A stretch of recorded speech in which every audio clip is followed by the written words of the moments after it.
Hello everybody. So today we're going to be going over the differences in between who and that. And although it's a pretty simple rule and it's pretty straightforward, many people, including myself, make the mistake of mixing them up and just accidentally using the wrong one. So hopefully by the end of this video, we're able to understand the difference between when to use who, when to use that, and just which is the correct one to use when you're writing. So, the main rule between when to use who and when to use that, excuse me, is when referring to people or things that aren't people.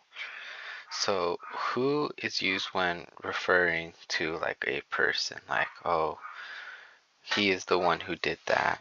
And then that is used as in like, oh, that person, that's that person's textbook, or that's that textbook over there. So that also includes things like objects, ideas, and groups and organizations and things like that. So, excuse me. So some examples of this could be like what I have up here. The student who completed the assignment early received extra credit. That's the correct way to use the who. And then you have the researcher who conducted the study published the findings. Another correct way to use who, because in both of those, who refers to a person.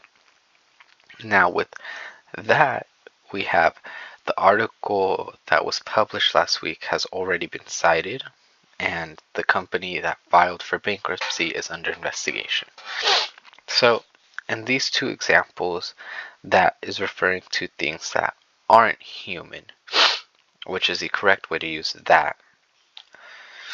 So some common mistakes that people make, like I said, including myself, I would make this quite often, is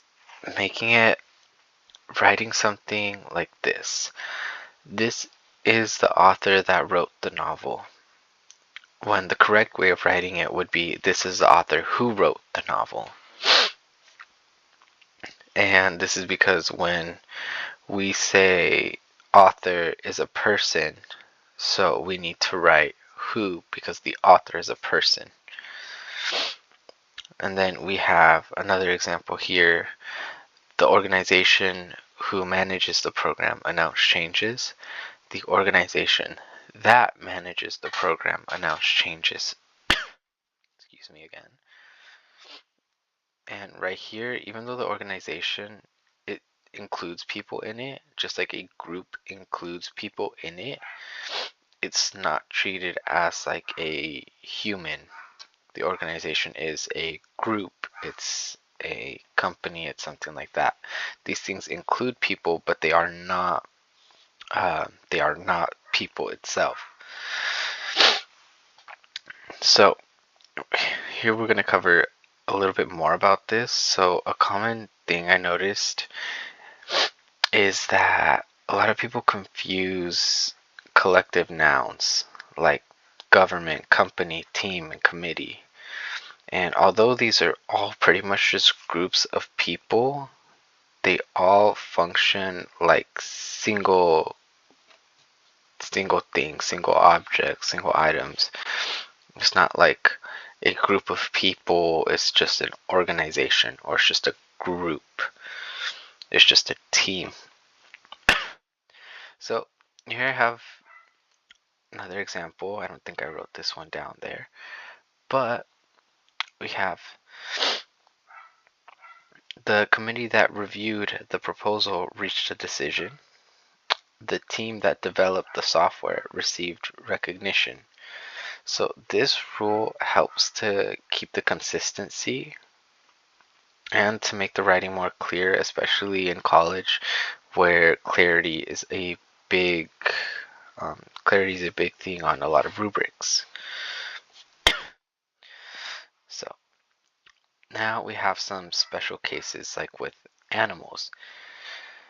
Animals are just sort of a different, more interesting One, when it comes to when to use who and when to use that, because depending on the context, they can both be used. So, for example, here I have the dog that barked all night kept everyone awake, and then the dog who barked all night kept everyone awake. The choice is just reflecting whether the speaker pretty much sees the human in a more personal or human-like way. So in formal writing,